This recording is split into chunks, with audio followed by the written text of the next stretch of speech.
तेलंगाना के जिले महबूब नगर में लीगल सर्विस अथॉरिटी की जानिब से महकमे ट्रैफिक पुलिस और महकमे ट्रांसपोर्ट के इश्तराक से अवाम में ट्रैफिक कवानीन से मुतालिक शऊर बेदारी के लिए जिला परिषद मीटिंग हॉल में एक इजलास मुनक्किद किया गया। इस मौके पर district legal service authority secretary व सीनियर सिविल जज संध्या रानी ने बात करते हुए कहा कि लापरवाही और ट्रैफिक कवानीन पर अमल न करते हुए गाड़ियां चलाने की वजह से हादसात रौनमा होते हैं। इन्होंने हादसात की रोकथाम के लिए ट्रैफिक कवानीन पर अमल करने अवाम पर जोर दिया। नाबालिग बच्चों को गाड़ी न देने वालिदैन को मशवरा दिया। कहा कि अगर कोई नाबालिग बच्चा गाड़ी चलाते हुए पकड़ा जाए तो भी उसके लिए सख्त सजा होगी। इस इजलास से बार एसोसिएशन के सदर अनंत रेड्डी, सीनियर सिटीजन फोरम के सदर जगपति राव, सीनियर एडवोकेट रवि कुमार यादव और ट्रैफिक सीआईज और दूसरों ने भी खिताब किया। इस इजलास में बार एसोसिएशन कायदीन के अलावा वकला, paralegal, volunteers, auto drivers, cab drivers, school bus के ड्राइवर्स और मुख्तलिफ संगमों के कायदीन ने भी शिरकत की।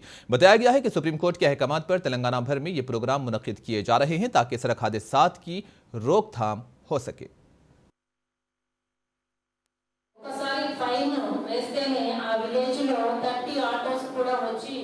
పర్మిట్స్ తీసుకోవడమైనా లైసెన్స్ డాక్యుమెంట్స్ ఏవైతే మనకి అవసరమో చట్టపరంగా ఆ డాక్యుమెంట్స్ అన్ని తీసుకోవడం జరిగిందని చెప్పారు.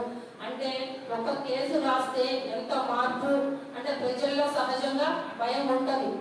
కానీ అదే సార్ ఎవరో చెప్పారు, ఇప్పుడు మనం తర్వాత చేసుకోవచ్చులే, ఇప్పుడు డబ్బులు లేవు, అలాంటి చిన్న చిన్న కారణాలతో మనం పెద్ద సమస్యని తీసుకొచ్చుకుంటున్నాము. అలా కాకుండా వెంటనే చట్ట ప్రకారంగా ఏం చేయాలి